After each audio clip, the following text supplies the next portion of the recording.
ప్రియమైన దేవుని బిడ్డలారా, అపోస్తలుడైన పౌలు గారు దేవుడు ఒక్కడే అని విశ్వసించున్నాడా, లేక దేవుళ్ళు ముగ్గురు అని విశ్వసించున్నాడా?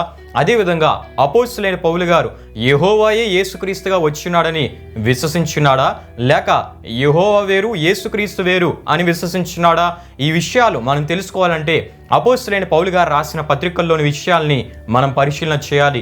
ఎందుకంటే ఈ మధ్య కాలంలో కొంతమంది త్రిత్వవాదులు దేవుడు ఒక్కడు కాదు, దేవుళ్ళు ముగ్గురు అని చెప్పడమే కాకుండా అపోస్తలుడైన పౌలు గారు రాసిన పత్రికల్లో నుండి దేవుళ్ళు ముగ్గురు అని చూపించడం జరుగుతూ ఉంది.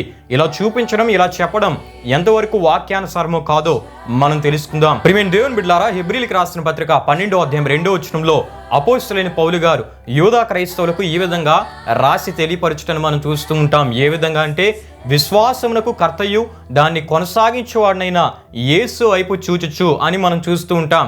అక్కడ మనం విశ్వాసమునకు కర్త అనే పదము మూల భాషలో మనం చూస్తే సేనాధిపతి అని మనం చూడగలం.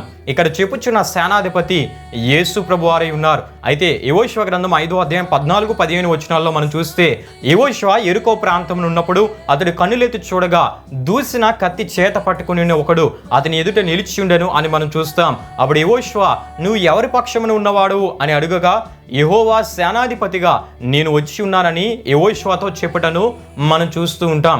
అంటే సేనాధిపతిగా యెహోవాయే వచ్చి ఉన్నాడని తప్పక మనం తెలుసుకోవాలి. ఈ విషయం మనం ఎలా చెప్పగలమంటే, సేనాధిపతిగా వచ్చిన యెహోవాకు యెహోషువ నేల మట్టుకు సాగిలిపడినట్లు మనం చూస్తూ ఉంటాం. దేవదూతలైతే సాగిలి పడితే ఒప్పుకోవు, దేవునికే సాగిలి పడమంటాయి. ఈ విషయాలు ప్రకటన గ్రంథం 19వ అధ్యాయం 22వ అధ్యాయంలో మనం చూస్తూ ఉంటాం.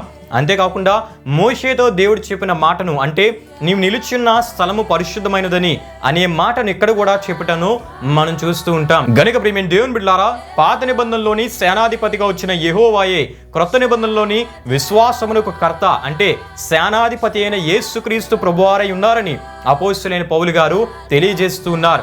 గనుక ఈ సందర్భం యెహోవాయే యేసుక్రీస్తుగా వచ్చినాడని మనకు తెలియజేస్తుంది. గనుక అపోస్తలుడైన పౌలు గారు యెహోవాయే యేసుక్రీస్తుగా వచ్చినాడని విశ్వసించడమే కాకుండా దేవుడు ఒక్కడే, ఆయనే యెహోవా యేసుక్రీస్తు పరిశుద్ధాత్మను ఏకైక దేవుడని అపోస్తలుడైన పౌలు గారు విశ్వసించుటను మనం చూస్తాం. విశ్వసించడమే కాకుండా విశ్వసించమని రాసి తెలియపరచుటను ఆయన రాసిన పత్రికల్లో మనం చూస్తూ ఉంటాం.